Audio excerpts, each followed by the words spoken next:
क्या आपने कभी सोचा है कि अंधेरे श्मशान में अमावस्या की रात क्या होता है? क्या किसी ने आपको बताया है कि एक तुलसी का छोटा सा पौधा मौत का कारण बन सकता है? ये कहानी है कानू की, जिसने एक चुनौती के चलते श्मशान का रुख किया, लेकिन जो उसने वहां देखा और झेला, उसने उसके जीवन को हमेशा के लिए बदल दिया। काल भैरव की रहस्यमयी उपस्थिति और श्मशान का खौफनाक सन्नाटा, यह सब आपके रोंगटे खड़े कर देगा। तो दिल थाम कर बैठिए, क्योंकि जो आप भूतिया अड्डा पर सुनने जा रहे हैं वह आपको डराने के लिए काफी है। आप तैयार हैं? कहानी शुरू करने से पहले हमारे चैनल को सब्सक्राइब करें और इस वीडियो को लाइक करना न भूलें। अब चलिए श्मशान के अंधेरे में कदम रखते हैं। रात अब बस 11:30 बजे है। मैं अपने कमरे की पढ़ाई की मेज पर बैठा हूं आज की कहानी लिखने के लिए। अभी अभी दुर्गा पूजा बीती है, इसलिए हवा में ठंड का हल्का हल्का एहसास है। मेज पर रखी हुई हरिकेन की रोशनी हवा के झोंकों से कभी कभी कांप उठती है, मानो उसे भी ठंड लग रही हो। पास के उलूबन से कभी कभी कुछ सियार बड़ी भयानक आवाज में चिल्ला उठते हैं। अरे देखिए, मैं तो अपना परिचय देना ही भूल गया। नमस्कार, मैं सुप्रियो प्रमाणिक। पेशे से नहीं बल्कि शौक से एक लेखक हूं। दरअसल हमारे बूढ़ शिवतला के सामने विपिन की चाय की दुकान पर जो भूत प्रेत की कहानियां सुनने को मिलती हैं, उन्हें मैं अपनी डायरी में लिख लेता हूं। तो चलिए ज्यादा समय न गंवाते हुए आज की कहानी शुरू करते हैं। दिन भर की रुक रुक कर हुई बारिश के बाद शाम ढलते ढलते जैसे ही बारिश थमी, मैंने बगल में छाता दबाया और निकल पड़ा विपिन की चाय की दुकान की ओर।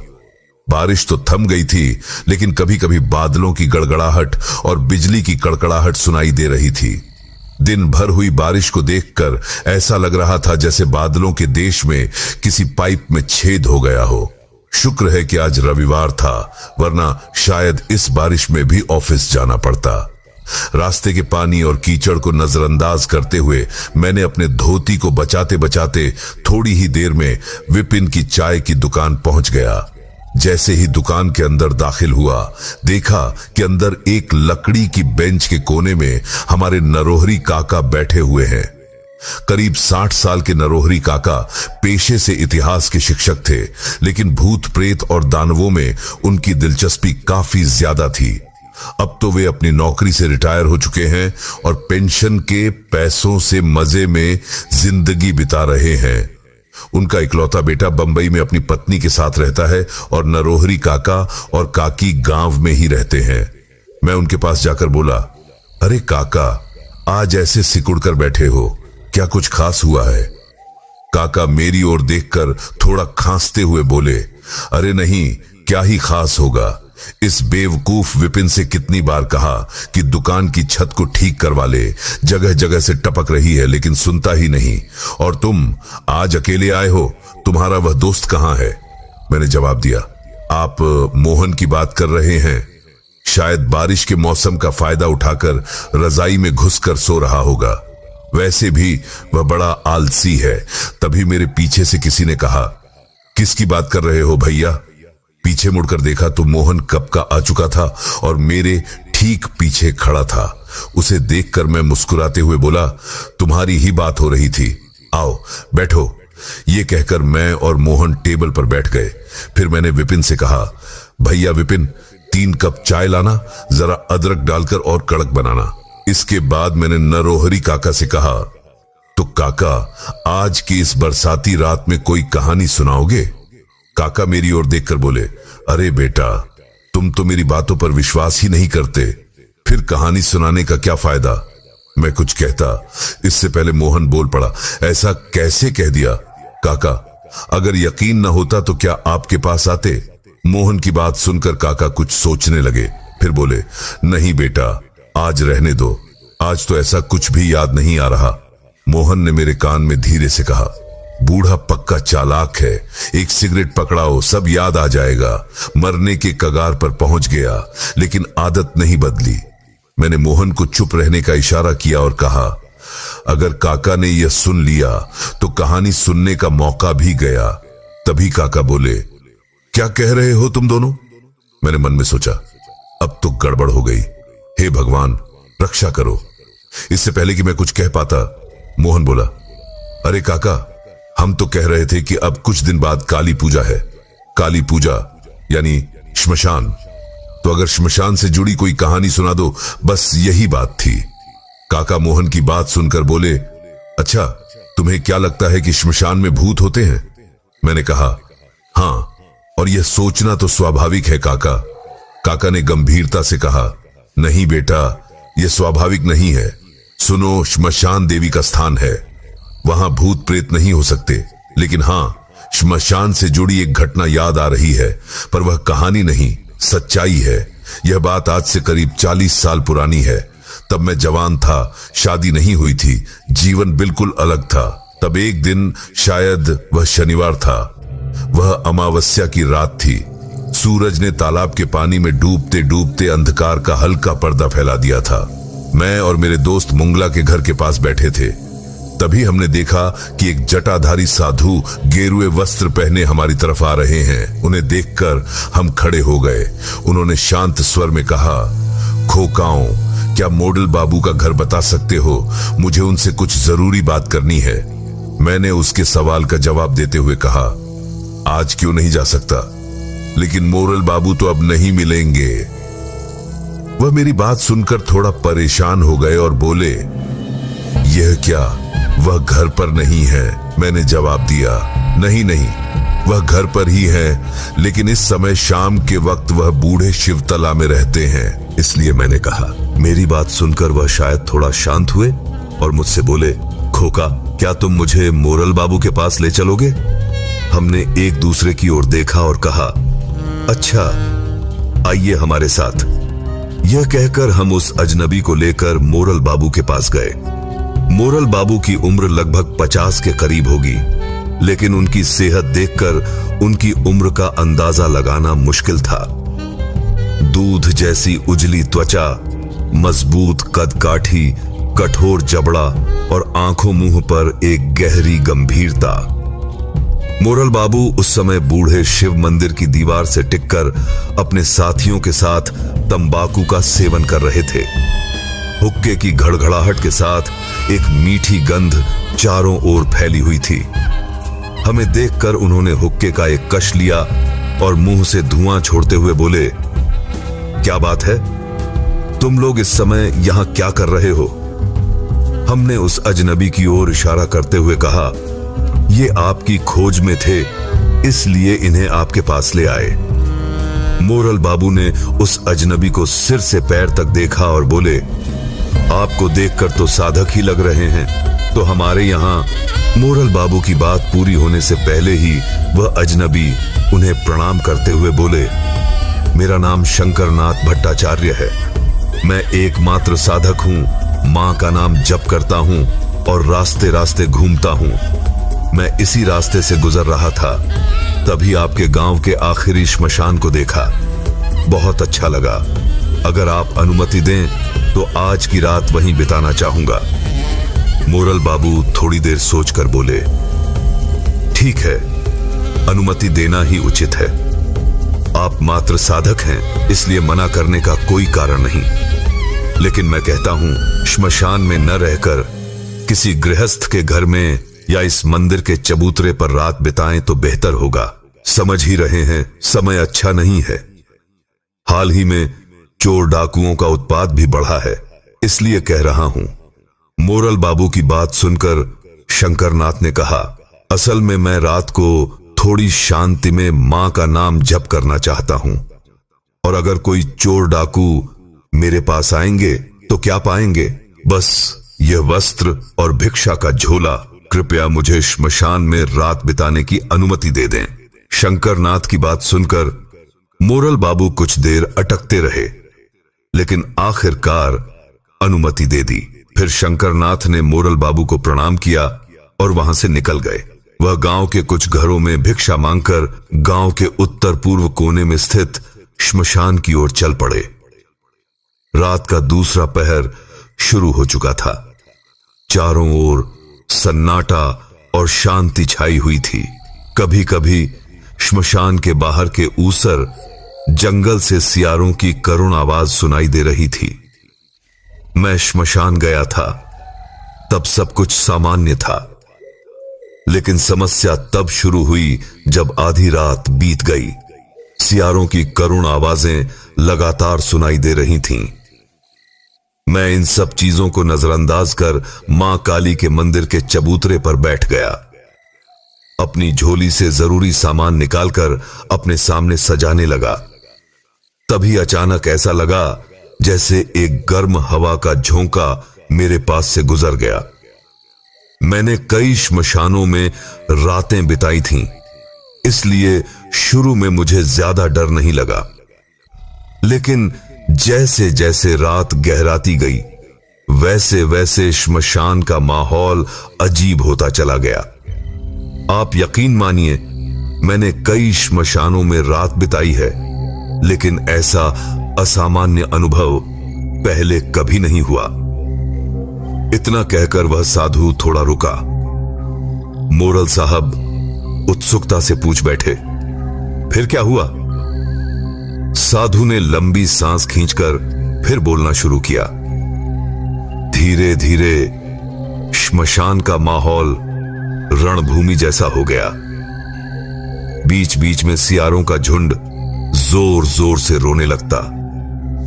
कुछ रात को जागने वाले पक्षी अपनी उपस्थिति दर्ज कराते हुए हल्की आवाज में बोल रहे थे।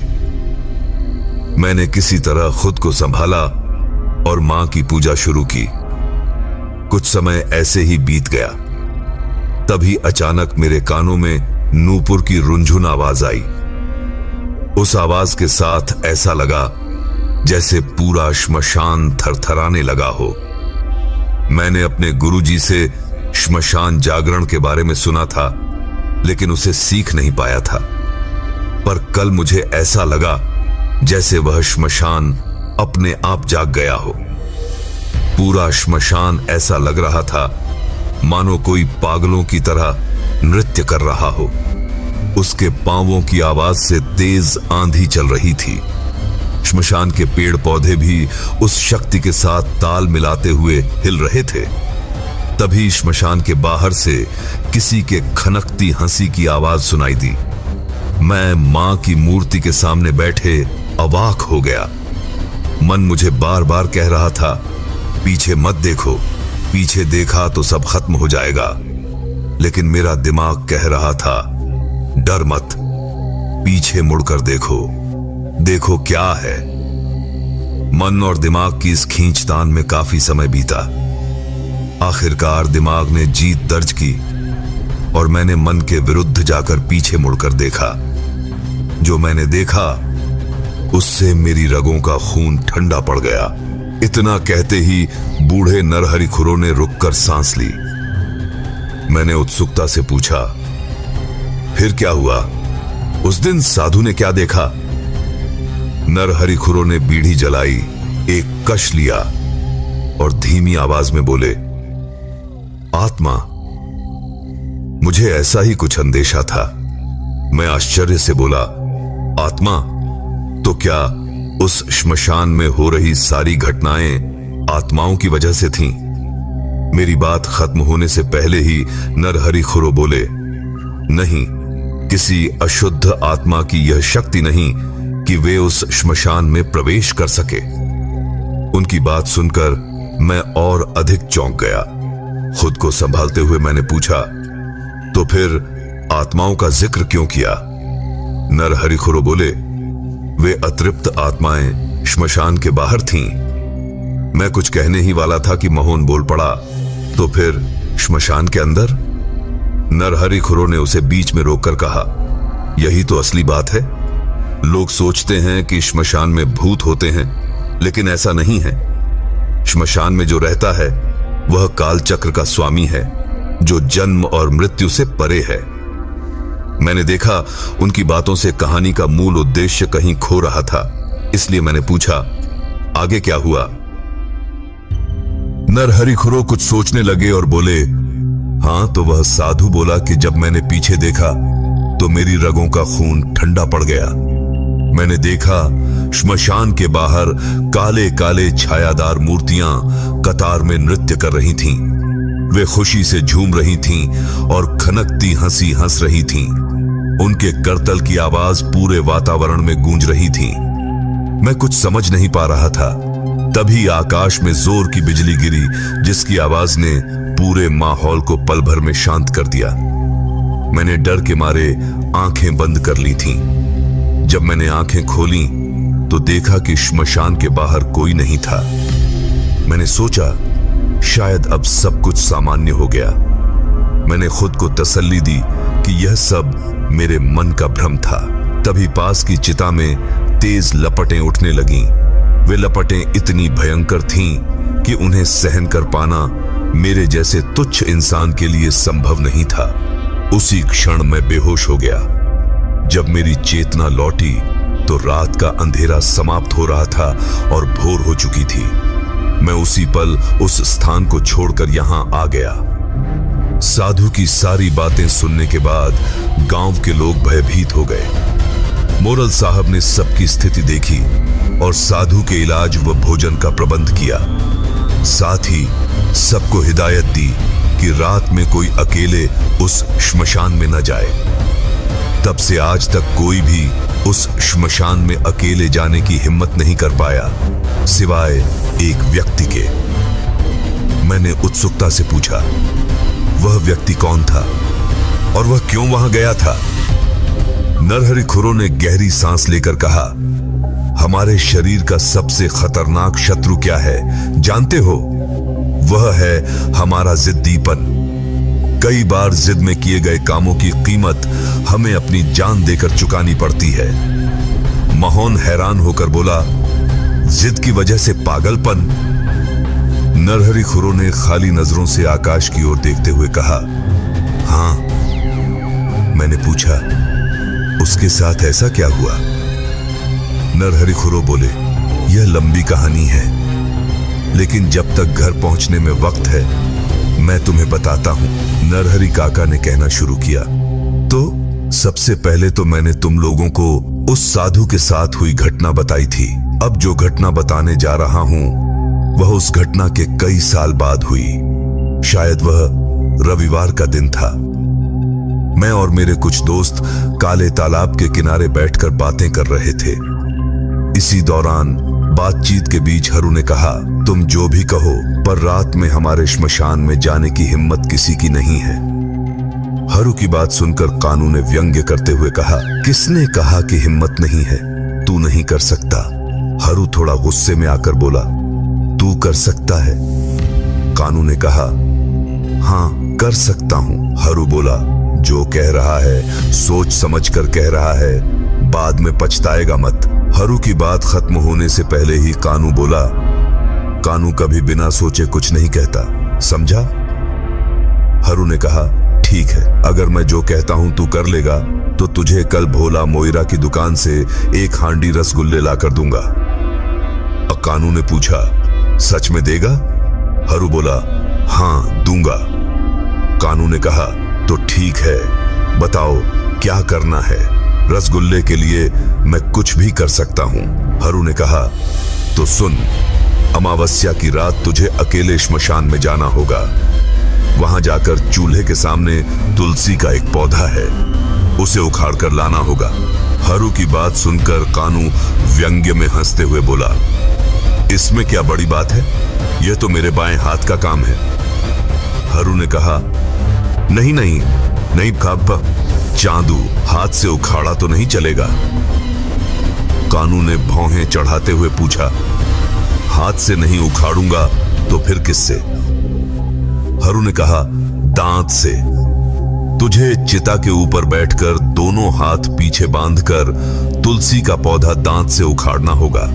कर पाएगा? कानू ने थोड़ा सोचकर कहा, हाँ कर लूंगा, तू बस रसगुल्ला तैयार रखना। मैं चुपचाप उनकी बातें सुन रहा था।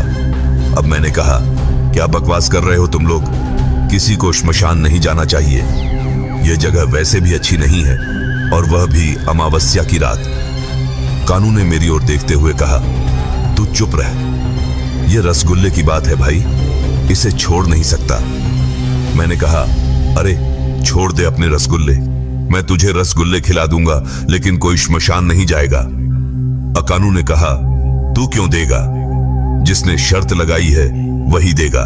हरू ने कहा, मैंने कब कहा कि मैं नहीं दूंगा? लेकिन पहले जो कहा है उसे कर। तो उस दिन काफी बहस हुई, लेकिन मैं लाख कोशिशों के बावजूद हरू और कानू को रोक नहीं पाया। कानू वैसे भी जिद्दी था और इस शर्त के चलते वह मेरी बात नहीं मानेगा, यह मैं समझ गया। आखिरकार उस दिन मैं वहां से चला आया। उस घटना के ठीक 2 दिन बाद कोजागरी अमावस्या थी। रोज की तरह उस दिन भी हम काले तालाब के पास बैठकर देर तक बातें कर रहे थे, लेकिन उस दिन श्मशान जाने की बात नहीं छिड़ी, तो मैंने सोचा शायद वे सब भूल गए हैं। पर मुझे यह नहीं पता था कि मैं कितना गलत था। कुछ दिन बाद मुझे सच्चाई का पता चला, तो जो मैंने सुना वही आज मैं तुम लोगों को बता रहा हूं।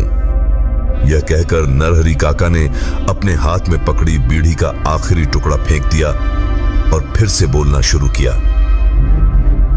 रात काफी गहरी हो चुकी थी। अमावस्या के कारण चारों ओर घना अंधेरा छाया हुआ था। उसी समय श्मशान के अंदर कानू ने प्रवेश किया। उसके हाथ में जलती हुई लालटेन के प्रकाश से चारों ओर का वातावरण और रहस्यमय लगने लगा। जैसे ही कानू ने श्मशान के अंदर कदम रखा, उसके मन में एक अजीब सी भावना जाग उठी। वह भावना डर और उत्तेजना का मिश्रण थी। अचानक एक ठंडी हवा का झोंका उसके चेहरे से टकराया। उसके शरीर में बिजली जैसी लहर दौड़ गई। किसी तरह अपने आप को संभालते हुए वह चूल्हे की ओर बढ़ा। वहां पहुंचते ही उसकी नाक में जलती हुई चामड़ा की तेज गंध आने लगी। उसका दिल धक धक करने लगा। सांस भारी हो चुकी थी। तभी किसी ने पीछे से फुसफुसाते हुए कहा, चलो यहां से चले जाओ। कानू चौंक कर पीछे मुड़ा, लेकिन वहां कुछ भी नहीं था। इस तरह कई बार कोशिश करने के बाद भी वह तुलसी का पौधा नहीं उखाड़ पाया। एक समय ऐसा आया जब वह गुस्से में चिल्लाते हुए तुलसी का पौधा अपने हाथों से उखाड़ने की कोशिश करने लगा। तभी उसकी छाती पर अचानक एक तीव्र प्रहार हुआ। वह इस हमले का प्रतिरोध नहीं कर पाया और संतुलन खोकर जमीन पर गिर पड़ा। जमीन पर गिरते ही वह पानी से निकाली गई ताजी मछली की तरह तड़पने लगा। अचानक श्मशान के चारों ओर घना काला कोहरा छा गया। पहले ही अमावस्या की रात थी, उस पर इस तरह का असामान्य कोहरा जिसने माहौल को और भी भयावह बना दिया। किसी तरह अपनी आंखें खोलकर उसने देखा और देखते ही भय और आतंक से जोर से चिल्ला उठा। उसके मुंह से धीमी आवाज में निकला, वो क्या है? उसके ठीक सामने अंधेरे में एक आकृति खड़ी थी। अंधेरे में होने के कारण वह साफ साफ नहीं देख पाया, लेकिन उसकी कद काठी का अंदाजा उसे लग गया। वह आकृति बलिष्ठ थी। उसकी चमकती हुई 2 दांतों की नोक तीर की तरह बाहर निकली हुई थी। उसके सिर पर जटा थी और उन जटाओं में अर्धचंद्र आकार की कोई वस्तु चमक रही थी। उसके पैरों के पास एक चारपाया कुत्ता खड़ा था। कानू अब और सहन नहीं कर सका। तीव्र डर और उत्तेजना के कारण उसने तुरंत होश खो दिया। नरहरी काका रुक गए और फिर एक लंबी सांस छोड़कर जमीन की ओर खाली निगाहों से देखते हुए कुछ बुदबुदाने लगे। मैंने पूछा, लेकिन आपने तो कहा था कि उस दिन श्मशान में कानू अकेला गया था, तो आप ये सब कैसे जानते हैं? नरहरी काका ने कहा, यह घटना मैंने हारू के मुंह से सुनी थी। कानू ने उसे यह सब बताया था। मोहन ने पूछा, अच्छा, तो आपके वह दोस्त अब कहां हैं? नरहरि काका ने मोहन की ओर भावुक आंखों से देखा और कहा, वह अब इस दुनिया में नहीं है। मैंने देखा कि नरहरि काका काफी भावुक हो गए थे, इसलिए मैंने उनसे और कुछ नहीं पूछा। नरहरि काका उठकर दुकान के बाहर चले गए और घर की ओर बढ़ने लगे। तभी मोहन ने कहा, अच्छा, तो उस दिन कानू ने जिसे देखा था वह कौन था? नरहरि काका ने कहा, काल भैरव। नरहरि काका के मुंह से काल भैरव का नाम सुनकर मैं और मोहन स्तब्ध रह गए। तो दोस्तों, क्या आपने कभी सोचा है कि कानू ने जिस भयंकर आकृति को देखा था वह वाकई काल भैरव थे, या फिर यह उसके डर और कल्पना का परिणाम था? क्या वह तुलसी का पौधा किसी अभिशाप से जुड़ा था, या यह सिर्फ एक संयोग था? इन सवालों के जवाब शायद हमेशा एक रहस्य ही रहेंगे। अब आपकी बारी। अगर आपको यह कहानी पसंद आई और आप ऐसी ही और रोमांचक कहानियां सुनना चाहते हैं तो हमारे चैनल को सब्सक्राइब करना न भूलें। वीडियो को लाइक करें, अपने दोस्तों और परिवार के साथ शेयर करें और कमेंट में हमें बताएं कि आपको यह कहानी कैसी लगी। अगली कहानी में फिर मिलेंगे। तब तक के लिए सुरक्षित रहें और सावधान रहें, क्योंकि डर कहीं भी हो सकता है।